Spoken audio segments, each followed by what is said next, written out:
Hello friends, Namaskar. Myself is Dr. Jinesh Soni. I am an advocate. Today, we will discuss an important topic concerning prevention of corruption.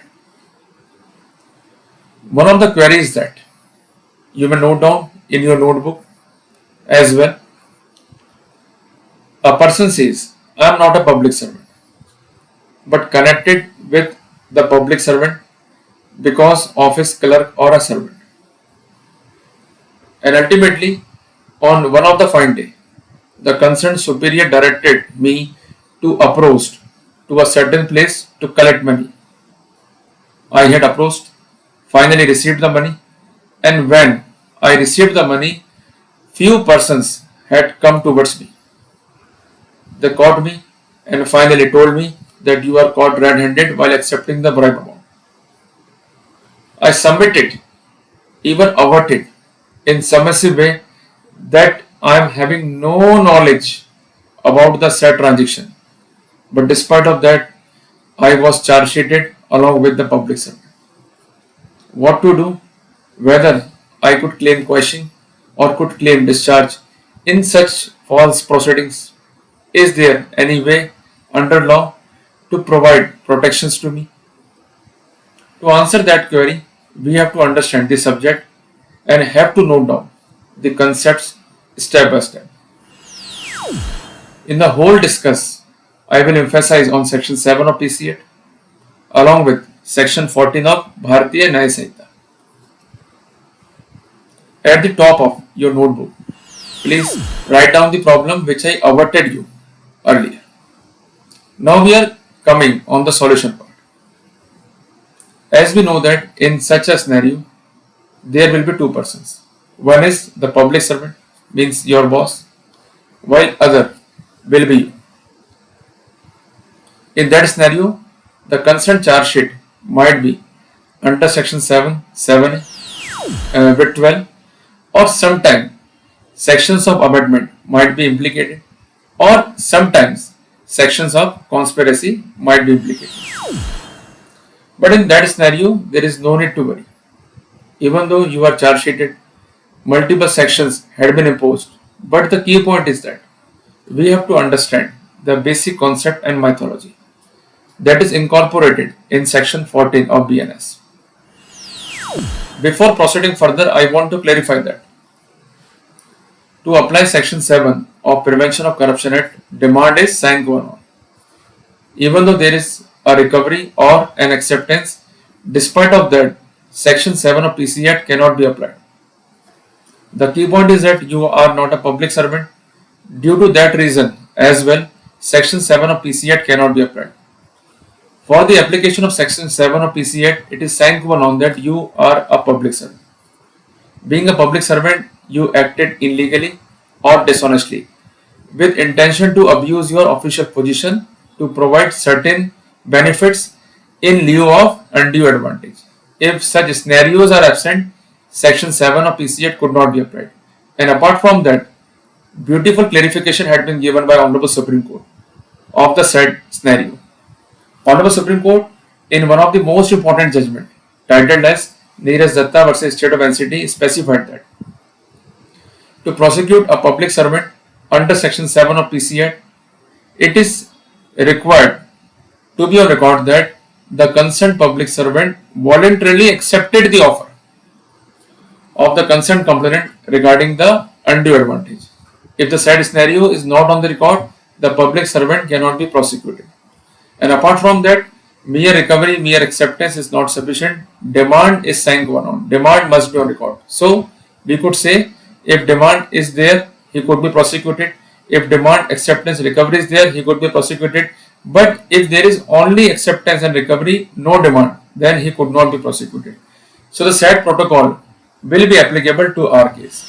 You have to satisfy the concerned court that charge sheet is illegal, it is totally perverse, arbitrary, and apart from that, there is nothing on the record that I had demanded. Even I had not spelled in the report, in the FIR, in the verification, in the pre-trial, and in the trial proceeding, my senior directed me only to collect the money. I am totally unaware about the scenario that the alleged amount is a bribe or an undue advantage. If the said fact would be in my knowledge, then definitely I would not accept this said amount. You got the point now? Now it is clear. And apart from that, we have to remember the basic protocol of section 14 of BNS. It says nothing is an offense which is done by a person. Please note down the same. Nothing is an offense which is done by a person who is or who, by reason of mistake of fact, not by reason of mistake of law, in good faith, believe himself to be bound by law to do it. So the key point is that if you are doing a thing as per order of your superior, and ultimately you are bound to follow such direction, in that scenario, you could easily claim the immunity of section 14 of BNS.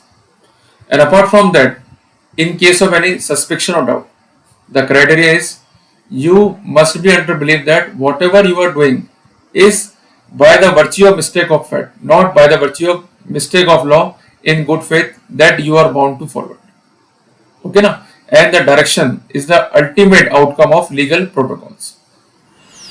And apart from that, the said section also get its strength from section 17 of BNS. It says nothing is an offense which is done by any person who is justified by law in doing it. So we are totally bound to follow direction of our senior, but we are bound to follow those directions which are lawful. For example, he is saying to us that you should go and should collect the money. We are having no knowledge that it is bribe or not. In that scenario, we could claim the immunity. And apart from that, with the help of one of the example, we could clarify ourselves as well. Example is a soldier fire on mob by the order of his superior. In confirmation with the command of law, A has committed no offense. Like if we are going to follow the direction of our superior and he says just go and collect the money, we are having no knowledge. I am going to emphasize, if you are having no knowledge that whatever is collected by us is a bribe, in that scenario we could claim the immunity. So to claim the immunity, the ways you have to read the report, FIR, verification, pre-trap and trap, and find out what is your role.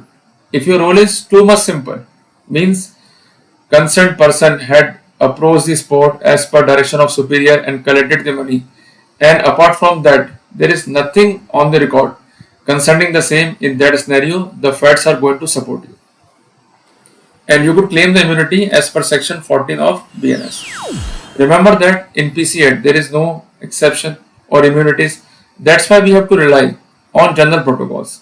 So as far as section 14 of BNS is concerned, if the consent act is done as per direction of superior and the person doing the same is having no knowledge about the illegalities, and as per the protocol he is bound to follow the same, in that scenario he could claim the immunity.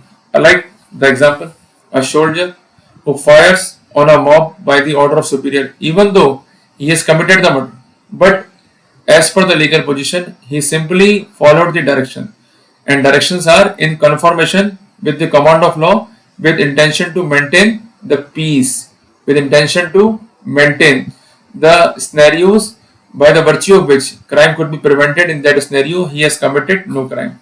And in a similar way, if you are following the direction without having any knowledge about the bribe, in that scenario we could easily claim the benefit. So whenever we are going to fight, we have to remember this formula while drafting the question or discharge petition. So I think that I am totally able to explain you about the subject. So for such updates in anti-corruption, matrimonial and other criminal law, please follow and subscribe YouTube channel of Voice of Defense. And apart from that, if you want to consider my content in Hindi, for this you may follow Sony Arena Law Lecture Series. So see you in the next video. Till then, Jai Hind, Jai Bharat.